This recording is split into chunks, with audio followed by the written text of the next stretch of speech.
All right, NXT. Now, let's make this very clear. Was this a good show? Yeah, it was not bad. It gave us more content going into the Great American Bash easily. We got some content when it comes to Evolution, but not a lot. Let's make this clear, there's not a lot there. But I'm not going to say that you can't at least be somewhat interested in Evolution. Because the booking in Evolution still is not good. But you can say it's going to be interesting. First, Wesley versus Joe Henry. Santana and a little bit of Joe Henry was not unexpected. But now knowing there's going to be a match next week and Joe Henry and Santana have to match up, can they coexist? In this situation, it's a little different. Now, yes, that's a little bit of a trope that we've seen for decades, either it's TNA or WWE. But we are a little bit different because let's make this clear. We got two TNA wrestlers who are now in another company trying to get back the title of their own company. This has never happened in TNA. Never happened in Impact Wrestling, at least not in recent memory. It's been a very long time since any type of action from another company in this company, TNA, that we can say honestly is interesting. And it is. And as I said, the best option would be Slammiversary when that title would go either back to Joe Henry or go to Santana. It's either one of them. It doesn't really matter. And I know people would say it's got to be Santana, and I would say yes. But you can't say that Joe couldn't get it back. But the thing about this is here. Seeing they got to get these two teamed up next week. They got to work together.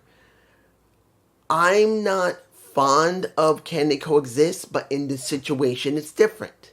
Because we got two guys from one company trying to work together long enough so they can actually go in the ring together at Slammiversary to see who is going to get that damn title back from Trick Williams. Counting if they're not going to drop it. Because let's make this clear. The opening when you saw Trick come in and Booker T putting them over, saying when Whoop that Trick came in and Booker T is sorry for the what's that, the ambulance? No, fire truck. If you heard in the back, sorry. But seeing that this could still stay with Trick, and because I am definitely sure Tina is actually getting a lot by Trick being a part of it, it would be better if it was one of the mainline wrestlers, but being an NXT wrestler, like I said, they're never going to do it unless there's something really special with it, which they're not going to do. I don't know if TNA is going to drop that title off of Trick. I think if they do, it's going to either be one of them, and it would be the best Santana, but it could still go to Joe. It doesn't really matter. But if they don't drop it, it's because they know having Trick, who is the lowest tier wrestler they have, that they don't have to worry about any storylines getting screwed up with, they may keep it on him. I'm just saying, this is just me, this is speculation. I have no proof, nothing. But honestly, anything could happen. Next, Lexis King versus a Miles Bourne. Now, one thing I did like during that match, I don't think I'll put an image in, I might. Miles Bourne gave a beautiful drop kick straight to Lexis King's jaw right here. He didn't just get him in the chest or the shoulder. He got him right here. Straight to the face. That was some good aim. And he won. But here's the thing. What does that mean? I haven't seen a lot of Lexis King. And yes, Miles Bourne has had some traction, but what are they going to do with him? Yeah, they let him be around a couple of wrestlers who are from the Gators, but not wrestlers, but football players from the Gators. But what does that mean? What are they going to do with Miles Bourne? Honestly, I don't know if they're doing anything with Miles. Will he be in any storylines? I don't know. To be honest, I don't think so. He might get cut. I'm not saying Miles Bourne isn't a good wrestler, and it's not because of his hearing that he would get cut. He's been there for a while, and he hasn't really gotten anywhere. So they may just cut him, even though he seems like he may get somewhere. So it's hard to say. Next, you got Lena Reed versus Thea Hale. I'm going to tell you this. I believe she's from Evolve. Don't care. As far as I'm concerned, because I don't watch Evolve, I don't watch Speed. I only seen a couple of episodes of LFG, and that's last year, like 2 or 4 episodes. Was it 2 or 4? 3. I think it was 3 episodes I saw. The rest I did not watch. And now I'm seeing 2 episodes of season 2, which is not that bad. Seeing Booker T get his ass pissed off, that was some funny shit. And you can see that let me give it to you like this. Mark Calloway, he don't mind some drama. Booker T, he's an angry black man. And I don't like saying it like that, but he's from the old school of I'm always on the 8 ball, behind the 8 ball. I'm always being screwed. That is one of the things you can obviously say from Booker T. He always thinks he's behind the 8 ball. He always thinks he's being screwed. And legitimately, he did get screwed in the picking process when it came to Michelle McCool. She shouldn't have had the first pick. But they gave it to her. And Booker T was pissed. It was funny. But that's what I've seen. So I'm not watching Evolve. Too much wrestling. Can't keep up with all. You get burnt out that way. But here, Reed won. But what does that really mean? What does it mean? Yeah, you're going to see, okay, she did cheat to win. Yes. But what does this mean? A feud with Thea Hale, who really had her moment, but really hasn't had a moment in quite a while, where legitimately, I don't even know if they're ever going to send her up to the main roster when she's actually ready. I'm not saying she's the greatest wrestler. She's not. But she's ready for the main roster. She's ready for SmackDown. But I don't think they're going to do it. I could be wrong, but you guys tell me below. Next, tag match. So Ruka and Zarya versus Izzy Dane and Tatum Paxley. Now we had our segment in the back. We see that Tatum is now in the corner of Izzy Dane in the culling because she got convinced that So Ruka and particularly Zarya don't like her at all. And Zarya just got fed up with Izzy Dane and fed up with what Tatum said. You know what? You want to go with her ass? Go with her ass. You want to get used? Get used. I don't give 2 damn flips. And then we get this match, which was, I have to say this. The one who looked the best in the match was not Izzy, wasn't Soul, or wasn't Zarya. It was Tatum. Now, I've always seen Tatum. She's a good wrestler. But she did show a lot more than what she normally does. Doing that front flip that hit Zarya in the back of the neck was actually quite good. And some good holds, not bad. But let's make this very clear. This is not about her. It's not about Izzy Dane. This is about the breakup between Soruka and Zarya. It's already been going on for quite a time now where there's been some miscommunication. That's what they're teasing. Now, they're going to have to do it. Sooner or later, you're going to have to break up Zarya with Soruka. You're going to have to feud with Zarya and Soruka. And the only one who's got to win that feud is Zarya. Because you gave her the story where she met Soul. They became friends.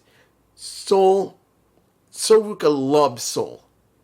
But now they're reaching a point where Soul probably be the one who's going to do something that's going to piss off Zarya enough that Zarya is just going to turn away. And in the end, the feud will come from there. And the one who must win that feud must be Zarya. Because she's the only one out of Zarya. I've said this before and I'll say it again. Julia, no story. No character development. Nothing. Now what is she? U.S. champ. You got Stephanie Vakir. Now what is she doing? You're throwing everything on both of them, but they got no story. They got no relevance. They got nothing. But then you look at Soruka with Zarya. Zarya is the only one that's had real character development. And I believe out of anyone, she'll be the only one that will make the most sense between Stephanie Vakir and Julia. Because the other two They're not going to do a damn thing with them. The only thing they're going to do is make them wrestle. But Zarya will be the only one who looks like she'll actually have personality. She'll actually have the ability to tell a story, not just in the ring, but actually in a feud. That's what we got. Moving on. Number 1 contendership. Jasper versus Ina Miramura. Let me give it to you like this with Yoshi. I've liked him. He is very unique. He's a former sumo wrestler who became a professional wrestler. He has personality. And one of the best things, he speaks decent to good English. More better than me. I can't speak very good English. I'm lucky I even can talk to you guys. I talk most of the time like I got gibberish in my brains. But he speaks well. He wrestles well. He went up against Jasper Troy, did a good job against Jasper Troy, and he won his damn match because now he's going up against a... Gotta do it. I'm not doing the... Look, I didn't hate Black Panther, but I'm not doing no damn Black Panther shit. No. Give me the Uma Femi move, where he is acting like an actual African. Like a real African, instead of the Black Panther. And I didn't hate the movie either. But everyone does the Black Panther. Let's see you do Uma Femi, who came directly from Africa. Let's see you do the Rulers type of style of... Let's see you do that. I think that is a lot more better than like this when it comes like to Jade Cargill, when she was working with a little bit of Bianca Belair. But now we got that. And afterward, let me give it to you like this. I said it and I was right. Jasper is now going to have a feud with a little bit of Devon Evans. Question's going to be, how much is Devon Evans going to have to sell to get Jasper over? Because there is no way I can see him winning. He is going to get his ass handed to him. And if he actually wins, and instead of cheating or doing whatever it took to win, and let me give you like this very quickly. The only way this story should happen is that Devon Evans does the most craziest stuff that get him disqualified. Simple as that. He either gets DQ'd or he gets counted out because he went too far. And he gets angrier and angrier, and Jasper looks good. That's the best way to work. Of course, Jasper will lay his ass out. But before he does, look at him, look at the OG, messing up and losing matches and getting his butt kicked by Jasper. That is the way it should be. That's just me. If they go down that route, it'll make perfect sense because they don't want to hurt Devon. They want to make him look good, but also work on his character. And then Jasper, he is not ready for anything yet. Let him win this, but then slowly go up the rails. That's what I think. Next, let's talk a little about what happened in the back. I'm going to say this about Dark State. Still don't care. Dark State makes no sense. If you like Dark State, more power to you. But to be honest, they still feel empty. What do they feel like? They're saying, oh, we got a TNA title here. We got these guys from TNA that are here. We're letting them be here. Bullshit. You should lay their asses out. Santana should have got his ass laid out. You should have nailed Joe Henry. And one of you should try and get the damn TNA title. No. You just talking. That just shows that Dark State doesn't mean anything. And sooner or later, Dark State is going to break up. And some of them are going to go away. I don't see any of them going to the main roster. I just see them just going to disappear in the back. Or they're going to be released. Not because I want to see them released or to be in the back. But I just don't see how the story's working here. This story is already at its dead end. It's a dead end story. Dark State is a dead end. And instead of doing something individually with these guys, we still got them like this. They're boring. Next. Let me give it to you like this. Jordan Grace, her segment being vulnerable. No, actually, let me wait until the end because that's about Evolution. Let's move on to, the Don. The segment with Crucifino, the Don, Stacks. I'm actually very happy about that. A little twist in the story. Because you wonder if the Don is being screwed by Crucifino working with Stacks. Or has the Don been so paranoid he basically alienated a Crucifino? Well, we got our answer. Because Crucifino came out, the Don came out, they talked. Crucifino made it very clear, I gave up everything to come here to be with you. I could have became a law. I left college. I could have gone to a law firm. I came to be with you because this is what I love. I wanted to be here and I showed my loyalty. And as he talks, Stacks comes out with the Heritage Cup that I forgot to mention in the last review. I'm very sorry that match happened. I forgot that Stacks won that damn cup because of Crucifino nailing the boss in the head with a, a bucket. But the point is this. Crucifino gets so pissed off that Stacks is bothering him, saying, look, this is between me and the Don. And Don saying, okay, here's my boy then. And it didn't happen because, and I believe I am going to put a picture in, it's right here in my face. He decks his ass. He hits the floor. Stacks jumps into the ring saying, you see, this is my boy. And then he decks him and he says, Crucifino is only loyal to Crucifino because he talked about loyalty. This is a nice twist because now the question is, what happens to the Don? What happens to Stacks? And definitely, what happens to Crucifino? Will Crucifino choose one of them? Or will he go off on his own? Or would he be crazy enough to start his own faction himself? Because think about this. The Don may be still anointed the Don, but if he does enough stupid stuff, the ones who gave him that authority to be the Don could pick a new Don. And if it's not Stacks, what happened if it's Crucifino? What happened if Crucifino shows more loyalty to the family than the Don or Stacks because of their feud?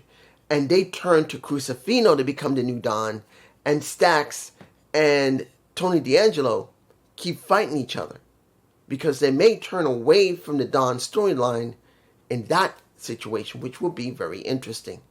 And maybe either Stacks is going to try to become the Don, or the Don, former Don, and Tony will try to gain his being a Don back again. You never know. Final thing. Jordynne Grace's talk. Let me give it to you like this. She wasn't lying what she said. She said, I was not someone that would be picked. Let's make it very clear. I still think that Jordynne Grace did not need to go as far as she did to become what she does and what she is physically. She was a gorgeous woman who had a great body. Not because it's a banging body, but she was a power wrestler. And nothing wrong with getting yourself in great shape. But I still felt like she went too far with it. Now, some people speculated she did some type of anabolic steroid or some type of genetic material. Like, you know what I mean. Something to inject into you to get you a little bit more testosterone in your body to make you a little bit more muscular, like a man. I'm going to say this. Jordynne Grace is Jordynne Grace. She's still a beautiful woman who busted her ass to become one very good wrestler. And I'm not saying she's all around, but she is pretty damn good. And with her charisma, with her talking, it's not the best, but it is pretty good. Her ring work is literally one of the best there is when it was outside of WWE or AEW. Let's make it very clear. She can go to one other promotions and she could be a star there and rule that shit. And she kind of did in some promotions that she was trying to make her name. So I can see everything she said was true. And her vulnerability saying that she didn't know if she really belonged in WWE because she said it publicly. So that wasn't a lie. But as she's saying it, JC James comes out, starts messing with her, and she made it very clear that she's going to take the damn title. But what do we get? We get a little mention of Blake Monroe, and then we get the fight, and then Blake comes out to help. And then we get a little bit of beatdown for JC James and Fallon Henley, and nothing by Nix, nothing by Jasmine Nix. She didn't get touched at all. She ran out of the ring. But what do we get with Ava? Ava made it very clear, because of what just happened at the Great American Bash, you two are going up against them. And that's what she said for Blake Monroe and a little bit of Jordynne Grace. Powers combined. That's what I'm calling this video. Powers combined, because see it like this. You're about to have at the Great American Bash 2 NXT wrestlers going up against a former AEW champion and a former TNA champion. So you got TNA and AEW coming together. I'm sorry. And you see them now, powers combined, 2 champions going up against 2 nobodies. And I'm not saying that JC James is bad and Fallon Henley is bad, but let's make it clear. When you look at Mariah May, she was heavily publicized, heavily pushed, and she had been the face of the women's division, even though it was very bad, for more than a year. And then you got Jordynne Grace, who had been known in TNA, Impact Wrestling, as the woman, not one of the women, the women, not even coming close. Tessa Blanchard, not even coming close. Jordynne busted her ass to become the face of that company and the Knockouts. So now you got 2 women who have been pushed heavily by 2 different companies that are legitimate. And they're going up against 2 women that have, the only thing they got is one that has a North American Championship and the other one who's got the World Heavyweight Championship in NXT, the lowest tier. What do you think is going to happen? I will say, and I'm saying this right now, that this was a decent show. And we got some development for Evolution. I'm not saying it's much, but it is some development. Am I interested yet? No. I'm still not interested. But I can't ignore that now you're going to have something going on with Jordynne Grace dealing with, well, Blake Monroe at the Great American Bash will be somewhat interesting. And now you're going to see her trying to get that title away from JC James at Evolution. And depending how they book this, hopefully will be good. But this is just me. Peace.